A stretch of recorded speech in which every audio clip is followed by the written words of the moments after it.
Masih ingat Zulfiandi Kole, mantan gelandang timnas Indonesia? Ini kabarnya sekarang. Sosok Zulfiandi, mantan gelandang timnas Indonesia merupakan pemain yang diidolakan penggemar sepak bola tanah air.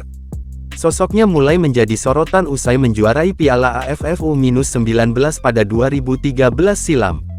Ia pun sontak mendapat tawaran dari berbagai klub raksasa tanah air. Namun, kini namanya mulai jarang disorot.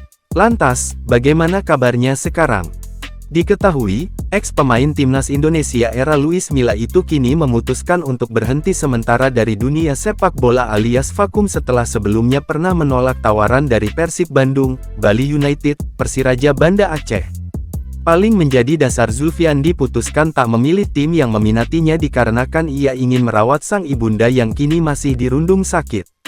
Selain itu Zulfiandi juga ingin fokus untuk turut merawat andil sang anak yang kini sudah tumbuh kembang menjadi anak sekolah yang membutuhkan perhatian lebih sang ayah. Keputusan Zulfiandi pun mendapat banyak dukungan, mulai dari penggemar hingga pemain sepak bola Indonesia. Mereka mendoakan agar Zulfiandi dan keluarga selalu dalam lindungan Tuhan dan sehat selalu. Zulfiandi atau yang kerap disapa Kole ini lahir di Biren, tanggal 17 Juli tahun 1995.